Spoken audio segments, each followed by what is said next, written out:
The March on Rome, occurring in October 1922, stands as one of the most defining moments in Italian history.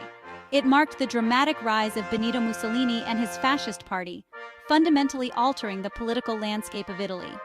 This event did not just signify a change in leadership, it represented a radical shift in the governance and ideology of the country, setting the stage for a dictatorship that would influence the broader European political sphere. Mussolini's ascent to power was neither incidental nor spontaneous. It was the culmination of precise strategy and opportunistic maneuvers within a context of national dissatisfaction and instability. The March on Rome is often portrayed as a forceful takeover, but it was also deeply rooted in the existing social and political crises that Italy was experiencing at the time, which Mussolini adeptly exploited. Understanding this event entails not just looking at the march itself, but also exploring the events leading to it, the strategic planning by Mussolini, the actual takeover, and the subsequent impact on Italian politics. This essay will delve into these aspects, providing a clear and straightforward analysis of how a carefully orchestrated march could lead to such significant political upheaval. Post-World War I, Italy faced economic hardship, political fragmentation, and social unrest.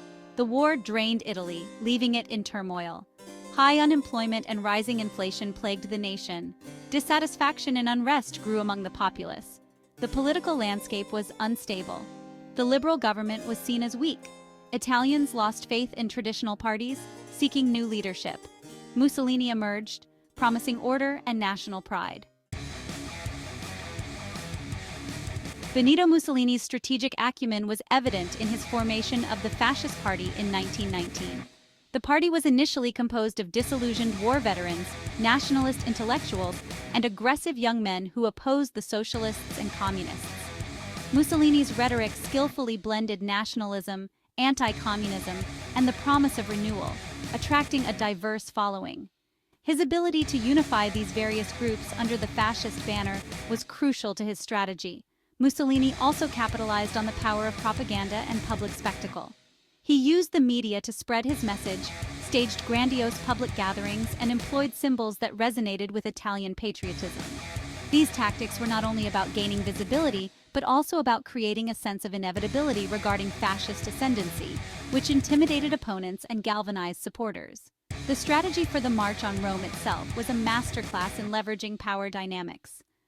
Mussolini portrayed the march as a defensive move against a potential communist revolution, which garnered him support not only from his followers, but also from the conservative elite and even the monarchy. This framing of the march as a necessary act to save Italy was pivotal in its execution and success. Furthermore, Mussolini's approach was not purely militant. It was also deeply political.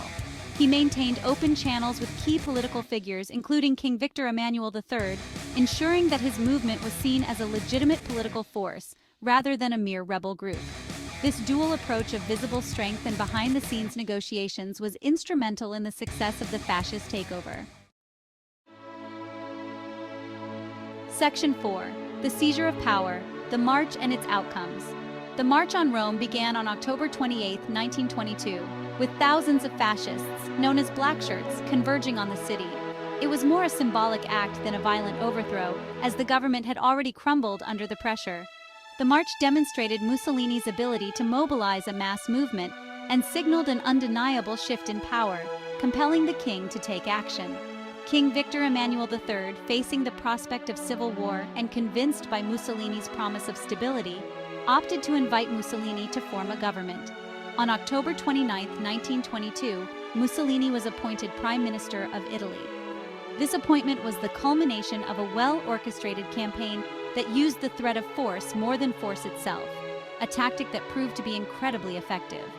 Mussolini's negotiations during the march were critical.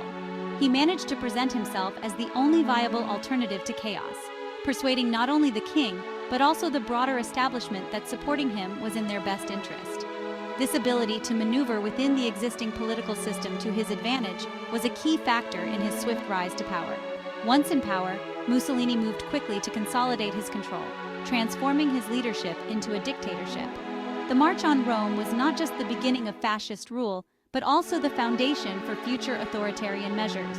Mussolini's control over Italy would tighten over the following years, reshaping Italian politics and society fundamentally.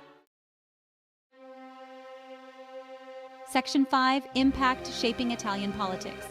The immediate impact of Mussolini's rise to power was the establishment of a dictatorship that altered the course of Italian history.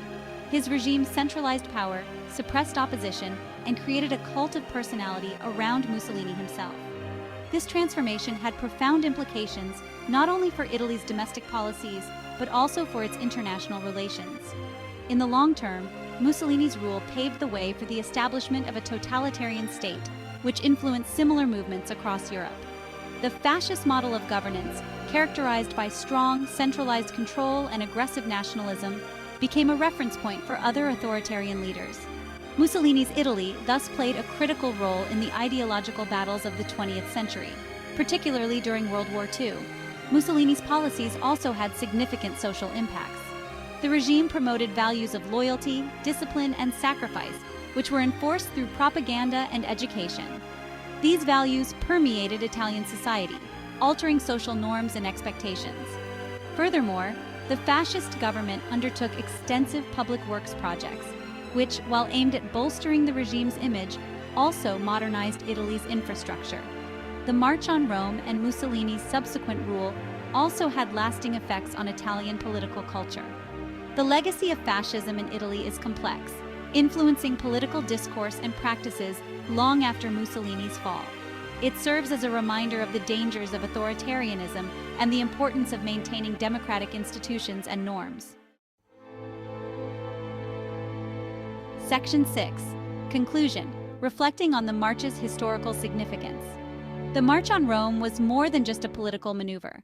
It was a pivotal event that reshaped Italian history and had ripple effects across the world. Mussolini's rise to power through the march demonstrated the power of strategic planning, propaganda, and political opportunism. It also highlighted the vulnerabilities of democratic systems in times of crisis and the allure of authoritarian promises of order and greatness. This event serves as a historical lesson on the dynamics of political power and the conditions that can lead to radical shifts in governance. The March on Rome is a reminder of the importance of vigilance in preserving democratic values and institutions against the threats posed by charismatic leaders who promise easy solutions to complex problems. Reflecting on the significance of the March on Rome, it is crucial to understand its context, execution, and consequences. This understanding not only enriches our knowledge of Italian history, but also offers insights into the broader political phenomena of the 20th century. As we consider current global political challenges, the lessons from Mussolini's rise to power remain profoundly relevant, serving as both a warning and a call to action.